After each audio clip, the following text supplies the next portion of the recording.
Hello, everyone, and welcome back to the Brightworks. Today, I've got for you a very interesting matchup. Today, we'll be taking a look at Entrenched Plains. This is a really fun map. It's a lanes map, but usually we don't see it played in a 4 versus 4 format. As soon as I saw this replay, I thought it might be a good way to get familiarized with the lower player numbers formats here. Maybe just take an interesting look at one of the ways that some of the maps can be diversified in this game. It is, of course, one of the benefits is that everything is so customizable. Yeah. Spawning here on the western side, representing the red team wearing that Armada armor, it's going to be Evolved Monkey going for a bot lab first, right in the middle of Entrenched Plains. So actually taking the middle trench, the trench of Entrenched Plains. Should be quite interesting. That is, of course, going to leave his teammate Skip the Master alone in the southern field against 2 of the blue players. Spawning in the northeastern side, representing the blue team, also wearing that Armada armor, it's going to be Jamakis. Jamakis going for that vehicle bay, which is well understood, I should say, because of the fact that everything is so flat and even on this ground. Yeah, you can see that with the terrain shaped as it is, vehicles are going to have a fantabulous time pushing forward and claiming ground here. Now, interestingly, on this map, usually we see this as an 8 versus 8, right? There's usually 4 players here, and then you have another 4 in the back line doing nothing until, the 12-minute mark or so. If you're lucky, right? Sometimes they don't do anything at all. But in this case, with a 4 versus 4, it's going to mean that each player gets an individually much larger amount of metal under their belt, right? You're going to have way more metal that you can claim. You get all these start positions that are all yours to gobble up and enjoy. So I think I'd really like to see that. Send some constructors early on to go claim all this metal, scale that energy production as quickly as possible. Wind production on this map coming in at 20 on the high end and 2 on the low end. What's our wind risk here? 6.6. Oh yeah, wind is going to be super powerful on this map. So I definitely would love to see massive windmill farms if at all possible. Nostradamus showed us in that last video. Go check that one out if you haven't seen it already. It was an absolute slam. It was wild, and he showed us just how powerful those windmills can be on maps where the wind turbines might have a positive effect. This would certainly be one of those maps. Now, there's not a lot of surface area on this map. That's, of course, the problem here. When you're playing on this map, oftentimes you run into the problem that there's not a lot of building area that you actually have under your control. Rover over here, gonna pop one of these metal extractors, not bad. Gonna go after the constructor here. I think that's probably a good idea. Will he get the kill? I doubt it. A single rover firing away, not as threatening as maybe a couple of blitzes or something like that could be. Meanwhile, I do see some... Whoa, it'll keep me locked on there. Interesting. Trying out some new camera controls here. Just gonna see what I can do. Rover's running on over to the other side of the map. Sorry, Rascal's running on over to the other side of the map from Knowles. One of them will be blasted apart by the blitzes of 47 MBG 47. What could that even stand for? I'm trying to come up with it in my head, but I'm not finding it. Eventually, those rascals are going to go down, and that is going to be all she wrote as far as the aggression across the map for the yellow player here. So this is exactly what I was talking about. Send these constructors out, claim all these metal extractors real early on, and you're going to have a fabulous time transitioning into T2 super quickly. I think all of these players, especially moving forward, are going to have a really easy time going into T2, and also it's going to mean that these vehicle players are going to have a way better time going into those more expensive vehicles without so much of a metal hindrance, right? They're not going to be so reliant on the economies, or at the very least, the energy converter economy. They're going to have a lot more flexibility, in other words. Little bit of aggression right here in the middle of the map. As you can see, some of these pawns are going to be going up against a couple of blitzes. It's the vehicle and bot lab equivalent here. Pawn's getting a nice little engagement there, and they do actually manage to win that fight over the blitzes. Of course, 2 blitzes going down, not really the end of the world here for 47 MBG, especially again with how much metal there is to claim all around the map here, but certainly don't want to lose any units if you can at all avoid it. Griff is pushing forward here. He does have a little bit of a run by to deal with. There's some grunts that were sent by from Skip the Master. Skip the Master with 1 true skill, but several chevrons. So that's a bit odd. The chevrons now, I've been saying this over the last couple of videos, but the chevrons now represent exactly how long you've been playing the game. Your total man hours playing, I believe it's just total, like whether it's team games or 1v1 games or free-for-alls, whatever it is. I think it's just your total experience playing those multiplayer games.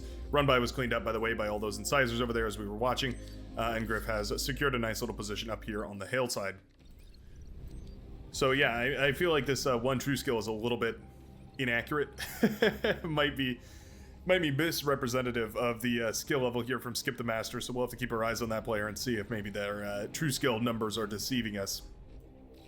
We need a little build power back here. It is what we are going into here for Skip the Master, so that is going to be nice to see. Build power is going to be one strict limitation here on this map, because of course, again, you have very little building space actually, because there's so much uneven terrain all over the place. Evolved Monkey and 47 MBG 47 going up against each other. I'm just going to call him 47 for short. Ooh, they sniped a construction bot. That's actually a really nice pick.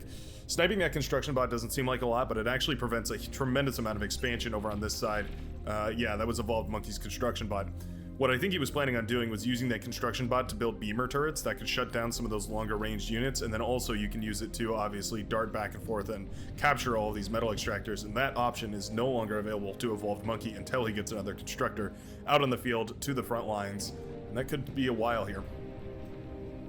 So interesting, we've got one player for the red team going south versus two players for the blue team. We've got two players going north for the red team versus one player on the blue team. Essentially, we've got a yin-yang situation, right, where we've got this side should expectedly swing like this, and this side should getting tied up in my words here. This side should expectedly swing like that. There was a little bit of aggression over here. Don't think those tanks got too much value out here. Maybe they popped a couple of energy converters, but all said and done, I think that was cleaned up quite nicely. A couple of incisors, rather, not really anything too threatening there. Incisors significantly worse than blitzes, just because of the fact that the main drawback to the pawn is just its speed. The blitz is quite a bit faster, at least on even ground it is. So when you have something like a treaded pawn, essentially, yeah, it starts to get a lot more powerful here. Everybody is stalling on energy. Everywhere I look, it seems like everybody is stalling on energy. I think we need to just see ridiculous amounts of wind turbines going up all over the place. That would definitely be the right idea here. Skip the Master has the right plan, although he is going for 3 wide, which scares me a little bit because those will be able to chain react off each other. Whereas if we just go for a row of 2, they're not going to be able to chain react. So hopefully for Skip the Master, no bombing will come out here. Bombing, of course, is going to be tricky to pull off. You're going to have to go for an air lab as well as whatever your frontline lab is. No player has the ability to just go strictly into air. I think that would be too risky of a transition there.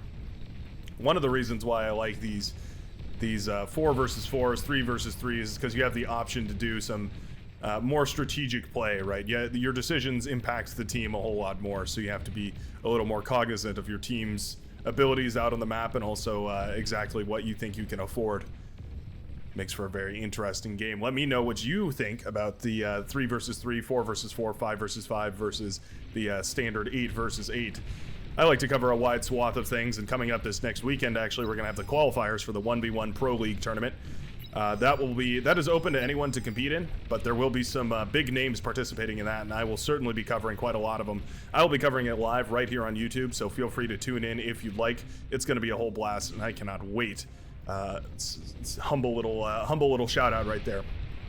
Anyways, excellent little D-gun, cleaning up a couple of these rogue tanks that slipped through the defenses here, going to quite easily mop up all of those brutes. And that being said, the blue line is repaired. Henka has an excellent position right here, posturing all of his units to make sure that no units of evolved monkeys are going to be able to walk up this ramp while getting a rocket bot down there to harass. Very nicely done. Yeah, rocket bot going to be able to fire away. Wouldn't mind seeing it on the cliff side, maybe? But I guess it can't push very much further on the cliff side, whereas right here it is able to fire away much, much further out. Going for beamers over here, that's actually really nice, but I don't think it's going to be able to come up. Griff moves his commander into position here, and that is going to be all she wrote for those constructors and their hopeful beamer turret. Okay, interesting. So yellow has a bunch of tanks that he's moved into position on the southern side of the map here. I'd love to see these tanks just handed over to Skip the Master. No reason to keep those under yellow's control, because if Skip the Master wants to pull the trigger here, he's effectively lacking half of the force that he has available to him. Evolved Monkey really feeling the pain now. He's got a lot of units bearing down on all of his defenses. Rocket bots trying desperately to push this back, but there's also rocket bots for Henka that are slowly whittling away at the light laser turrets. Riot tanks were built over here. Excellent D-guns from We Ropolmitnier. Orange. Excellent D-guns from Orange, who has shut down a ton of those tanks right here. Very, very nice done. Took a lot of damage on the commander, but that should really be nothing to worry about. Artillery now shelling away at Jamakis's facilities over here. Jamakis, of course, just holding on for dear life against all of these units. He is in a 2v1 situation, which is always a bit scary. Don't mind the hold right here, but I think he's going to be pushed back pretty quickly here. One thing he could do is try and go for that commander bomb, right? Take out all two of these commanders with Jamakis's commander might be an option here. Push a little bit further forward and try and explode that. Always a little risky though, because if you just lose your commander and they don't lose theirs, yeah, that's a bad situation to be in. Riot tank actually doing quite a lot of damage. Jamakis forced to cloak his commander to get it out of there. 8%, 5%. Ooh, that commander is not feeling great right now. A little bit of a counterattack from 47, our light blue player here, our kind of aquamarine player here. Trying to alleviate some of that pressure, force these units to reconsider jumping in, but losing a lot of units in the process here. Really inefficient trade right there. Loses, what is that, 5 or 6 tanks and a couple of Janices as well. Definitely not ideal. Certainly not what we were looking for exactly. Probably not the trade he was hoping for, at the very least. Thugs are taking a ineffective trade against all of this artillery. That artillery, of course, has a little bit of AoE on it, so when it lands on a bunch of grouped up thugs, it does damage not only to the one that it lands on, but also to everything standing next to it. It's an effective way of clearing these guys if they're standing still. As long as they keep moving around, they're going to have a decent time avoiding a lot of that artillery fire. Ooh, but when it connects, you can see just how much damage it does. Excellently done down here, and you can see that 2v1 really starting to bear its ugly head. 2v1 down south versus the 2v1 up north. It's sort of the great race, right? Who will win? Oh, this is quite nice. So Griff has gone for a very forward bot lab, and that's actually really, really nice for exactly this reason. You can get these res bots out, and I was going to expect that he would reclaim here just so he could funnel more resources back to his vehicle lab and continue producing back here. But I suppose rebuilding all of these units on the front line is also going to strengthen your numbers, and that will be quite nice as well. We do need more build power, though, because we have a lot of resources. We being Griffith, by the way. Griff, not Griffith. It's just, yeah, just Griff. Has loads and loads of resources, decides to spend it on an air lab. That's nice, diversifying the army composition rather than technologically improving it, right? Not instead of going to T2, going up to a different type of unit, and that air superiority might be very, very valuable here. We'll have to see what it can get done, but it certainly has the potentiality to do quite a lot of damage. Lightning turrets getting a phenomenal trade against a bunch of these grunts. That's basically what they were designed to kill. Yeah, those grunts not standing a chance against those lightning turrets, especially when they're all clumped up like that. That lightning does chain react to units standing around whatever the unit is that it's targeting, meaning that these maces are also taking a fairly bad trade against this turret here. As you can see, a lot of them are scuffed up despite not actually being attacked by anything there. Yep, those artillery pieces are numbering, and we do see more and more res bots patching together this army here. We can also repair with these, of course, as well. Very, very effective, but now these ghost bots, these resurrected soldiers, these zombie henchmen rolling on forward here. And the res bots doing a fabulous job of cleaning all of this up, mopping up whatever metal is left that's just scrap metal laying in the dirt, and folding all of the units that are still usable back into the war machine. Very dangerous. Now, Evolved Monkey has gone to T2. You can see he's pumping out those sprinters here. Very powerful unit, very effective. Definitely very good at shutting down essentially any of the raiding units from the T1 era, be it tanks, be it bots, be it essentially whatever.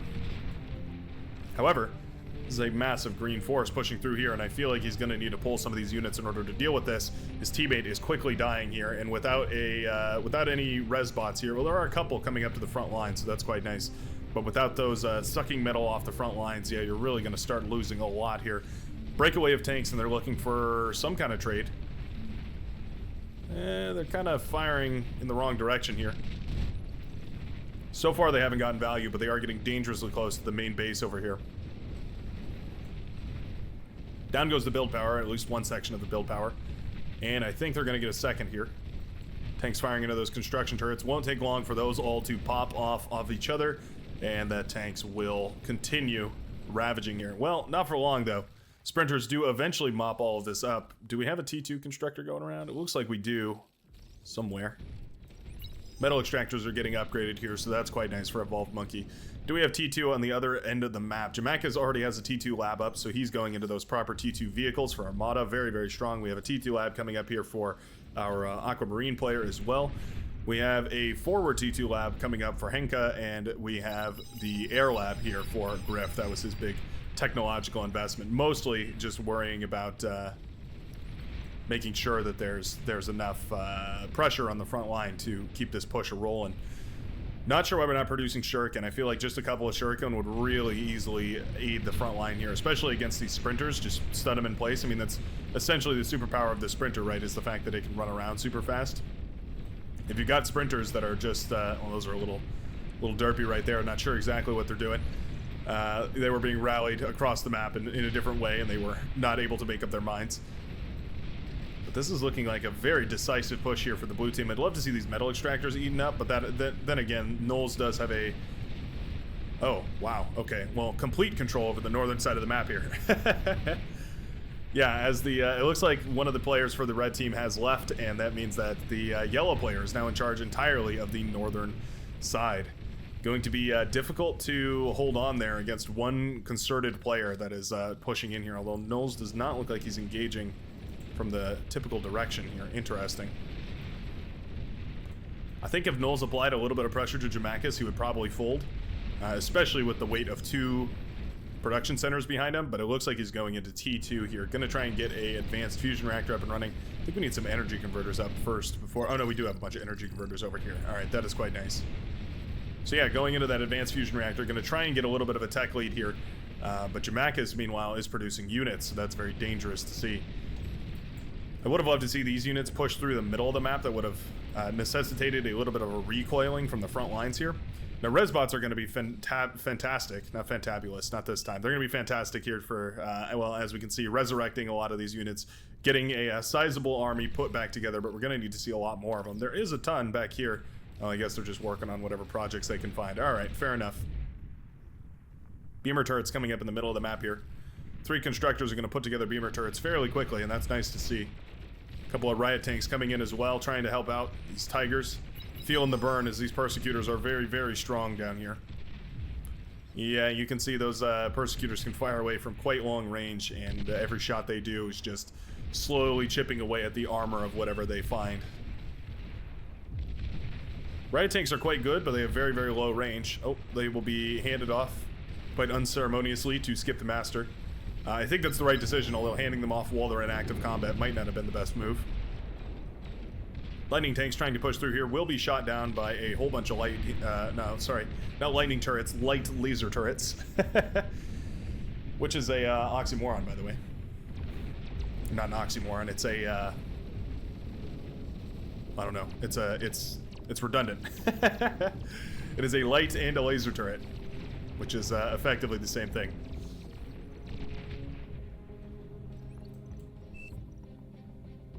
Evolved Monkey and Knowles just hanging out in the middle of the map here. Trying to lock this down with a whole bunch of beamer turrets. I don't mind that. Those beamer turrets are very strong. Wouldn't mind seeing those covered in T2 walls. That can make them even stronger.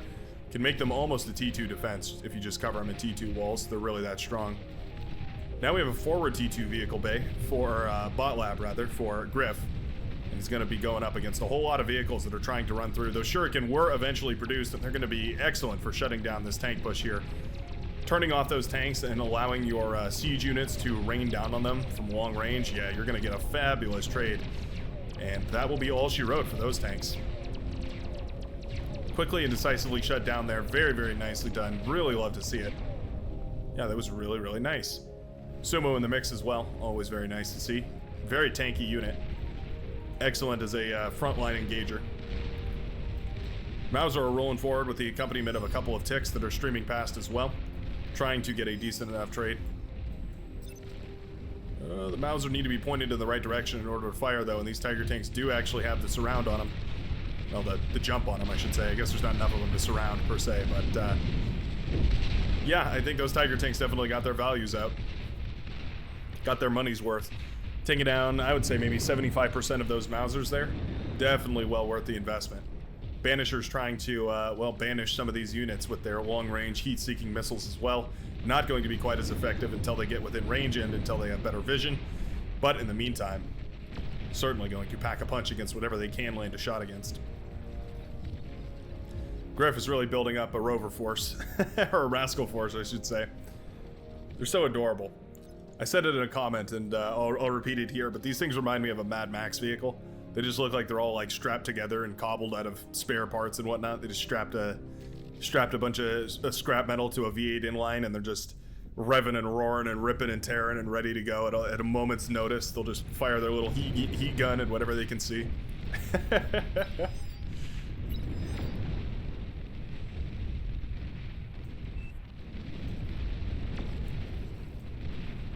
Okay. Little bit of aggression, pushing through the middle of the map, but that's exactly what we need right now.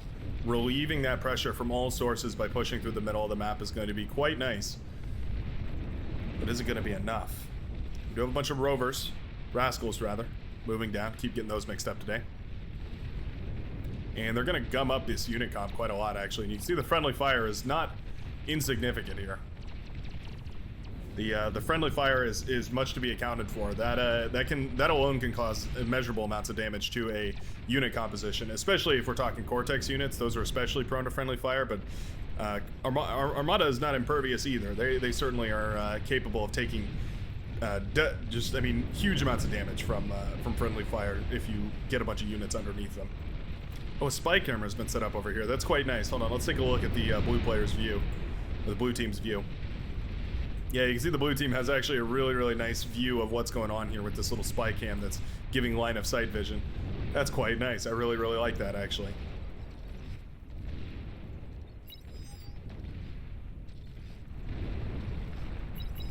There is certainly enough for Griff to push in here.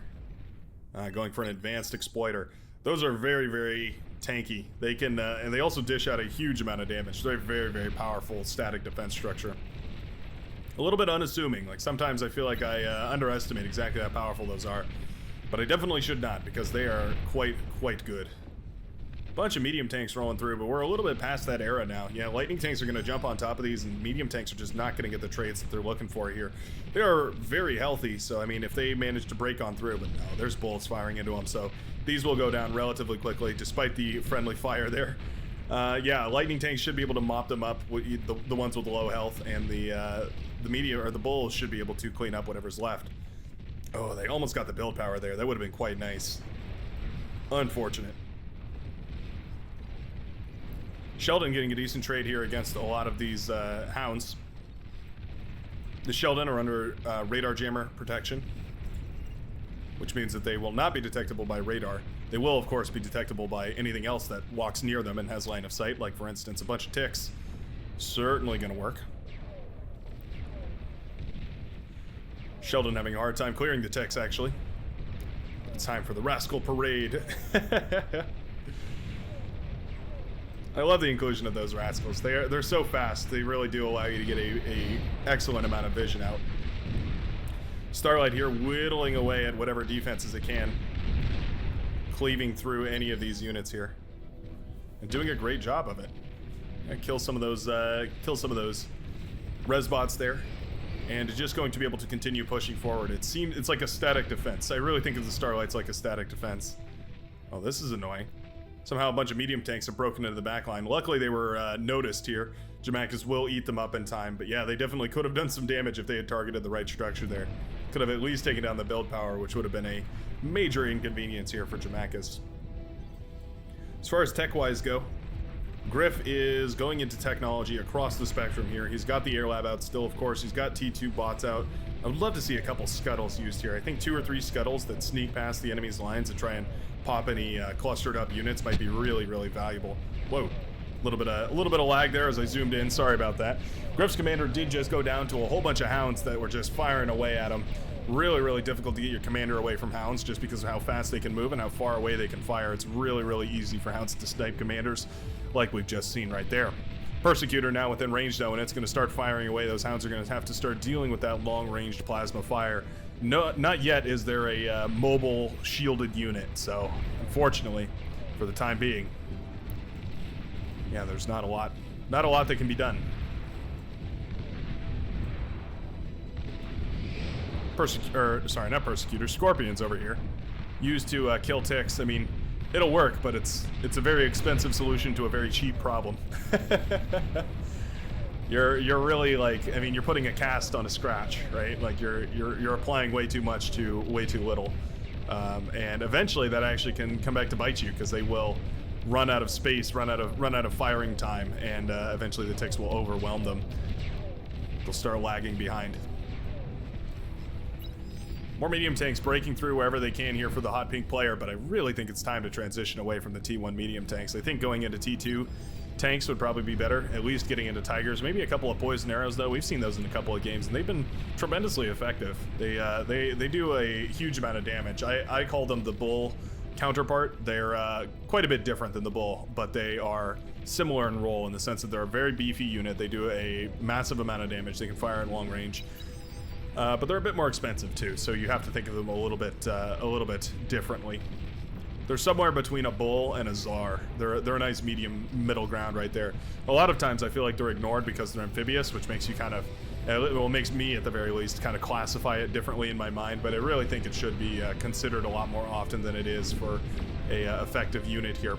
Starlight's now in numbers, going to easily burst through any of these defenses. Noel's commander is actually in a little bit of trouble here, shredding off layers after layers of armor there. Friendly fire from these rocket bots because they're trying to predict the path of the ticks, which means that they're going to overcorrect, and that'll be the commander for Knowles going down to a whole bunch of Starlights on the northern section right there. Very nicely done. Starlight's the ultimate siege unit for sure. That is a massive cluster of bulls right there. Hounds are forced to retreat back in order to kite against this. It's really the only solution you have here. The bulls are going to turn around though. Taking a lot of damage. Those hounds really can kite effectively forever. They're very, very good at that. Resbots here trying to eat up whatever they can. The medium tanks, man, they're dying just too quickly in order to get value out here, I feel like. Yeah, not anymore able to get enough value to justify them. I really think we should go into T2 bots. Since we already have the bot lab here, you know what would work really well against this army, again, is a scuttle. I mean, you can imagine one or two well-timed self-detonations of a scuttle would be able to shred apart this army. A lot of this is really, really fragile, and the nuclear explosion packed into the thorax of those creatures are very, very potent. Okay. So it looks like Knowles did go to T3. Interesting. He does have Karganeths out on the field, and you can see those Starlights chain reacting off of each other. That is absolutely their biggest weakness, is the fact that if you group them up, they will chain react on each other like it's nobody's business, and that can be a massive problem. Looks like at one point or another, one hero tech managed to sneak by. Wouldn't mind seeing that go try to poke away, maybe try and kill some of those advanced energy converters or something like that. Maybe he's waiting to see if another one will sneak through here. He's making an EMP missile launcher. Interesting. The Paralyzer is a little bit underutilized in my opinion. I feel like it has huge potential, but it's oftentimes neglected. One of the reasons why I think it's so powerful is just the fact that it has such a tremendous range. I'll go over there and look at it once more, but you can take my word for it. That thing can reach effectively half of the map. It is a huge range. It's like an LRPC. It's just massive. But yeah, you can really shut down units from almost anywhere on the map, and it is a I mean, that's a huge benefit right there. Ooh, the tick ran into the energy converters. The catapult fired on its friends, and that is going to be a large chunk of the economy for the yellow player taken out by friendly fire. God, those catapults are so frustrating. They are such a powerful unit, capable of dealing with even the tankiest stuff that Cortex commanders can bring out. But man, it is frustrating when they just come out of the lab right when a tick runs next to your economy and they decide, you know what sounds good to me? A massive explosion right in the friendly eco center. Yeah, they're a frustrating one to deal with. You want to get them out, you want to get them away from you as quickly as possible. I feel like there's several Cortex units that kind of fall into that category, actually. Mammoth in a little bit of trouble here. Very, very tanky unit, but falling prey to the more beats less rule that is so common and so well documented among RTS games in general. You can see the Sumos now blasting apart anything that comes out of these labs here. I think it's far, far too late. These fiends definitely should have been streaming out a whole lot sooner. Maybe some Sheldons on the back of that for some fire support here. No, the red player is doing a great job of cleaning up behind here, but these Sumos, if they march too far forward here, yeah, they're just going to start firing away at the lab.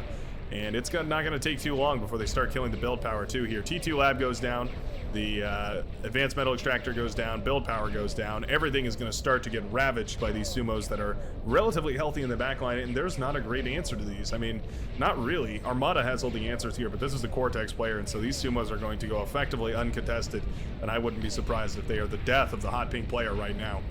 Commander, of course, could degun them down, but he's a little bit occupied. Free him. Free your commander. Free your commander of its mortal coils. Southern side is collapsing quickly here. Those sumos did excellent work to shut down all the production centers here of Skip the Master, and I think we are looking at a game-winning push right now. Grunt streaming in from all over the place. The red player was not able to quell the forces of the green that were starting to walk in there. Lightning tanks falling under fire of the Shiva here. Catapults, again, eager to shoot at their own toes. And yeah, I mean, if you're going to group up your units, those Shiva are going to have a field day. That's effectively the one time they get a really, really efficient trade. They're devastatingly effective at killing small targets, but the real killer behind their attack is the fact that they have a massive AoE on it, right? They effectively fire like a SAR shot. Like it is just a massive AoE. Yeah, Skip the Commander's, well, Skip the Master's commander is locked behind his own bars. He did this to himself. And now he pays the price for it. Resbots could be one option here. Try and rebuild from the ashes. Your teammates can only do so much, though. Yeah, you can see the red player getting overwhelmed because he had to move all his forces to try and deal with the green army on the southern side. The yellow player does have the potential here to swing this, though. Although I say that right as Jamakis has a couple of T3 units hitting the front lines here. We have the Vanguard, sort of the catapult equivalent, the catapult variant. Fires one heavy shell instead of a siege of rockets here. Vanguard costs 3,300 versus the catapult's 4,900, so quite a bit more expensive is the catapult. But personally, I like the Vanguard quite a lot more. I like to know where my shot is going to go. I think the precision is much more warranted than the, well, that. The inaccuracy can be lethal. Oftentimes, it's what causes the friendly fire in the first place. They are firing in a unit that is not especially close to something valuable, but you know, they are prone to firing in all sorts of shapes and directions, and yeah, eventually they are just prone to flinging a missile across the map and hitting yourself right in the face. Little push over here. Razorback sneaking in up north, but there is a whole bunch of Shiva pushing down south here. We need to see some Shiva redirected over in this direction. Yeah, we're thinking about it, but they're not really headed in the right spot. Those Razorbacks are very quick, too. You're also going to need a lot of Shiva. Razorbacks can beat Shiva quite easily here. Now, a 4 versus 1 is certainly going to be a victory here for the Shiva, and I quite like that. However, there's still another Razorback walking on past. Not really contested by any means, and that thing, we're going to need to see some effective countermeasures deployed. We do have a couple of bombers that were produced. They really need to target down this Razorback. Yeah, if we're not going to kill that Razorback, we are doomed.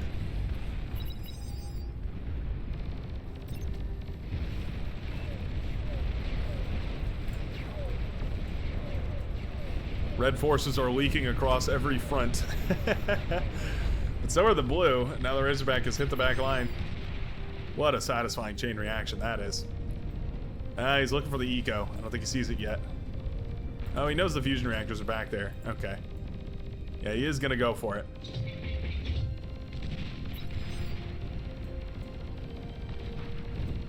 We're not repairing. We are not repairing, and the advanced fusion reactor will go down. There goes a vast majority of the yellow player's potential there. The build power going down, the energy converters going down, all of that is going to be the death of the of the yellow player. I know my colors. Trust me.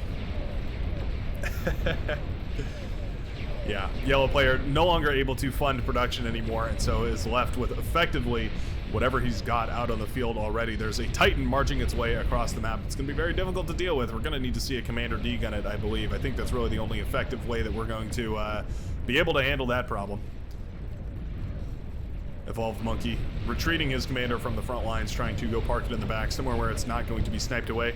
Excellent job reclaiming this side here. Really didn't expect such a comeback on this side. Mammoths are being bursted down left and right. Those sharpshooters, of course, very powerful, capable of dispersing long-range justice afar, and certainly pack quite a punch. This is a wombo combo of defenses, though. Advanced Exploiter plus the Persecutor plus the Scorpion plus the Flamethrower. All of it add up to a very, very nice defense. A very long-range defense that can really shut down quite a lot of this. very effectively. Yeah, you can see those welders even being scratched up by the Persecutor, just firing away from a distance. This is a difficult line to break. You really need the sharpshooters in order to do this. However, there's tons of rascals leaking forward, so the sharpshooters are all going to waste their shots, and it's going to be really, really hard to actually get the trade that you're looking for there. Very nicely done. Very good porcupine defenses. This, however, is fatal. Yep. Blue tanks rolling in. Down goes a Vault Monkeys commander. Died to a Titan that was firing at it. A bit interesting. Knowles moonwalking his way towards this commander here. I have a feeling that we have a couple of pinpointers in the backline here because that commander was taking direct hits from that Titan there. Commander will go down. I'm guessing there's pinpointers back here anyways. Somebody has them. Maybe. Could be wrong about that though.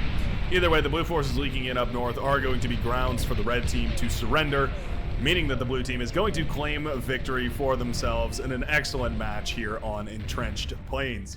Really love watching these 4v4s because, yeah, the dependency per player really skyrockets, and what you do affects your team so much more.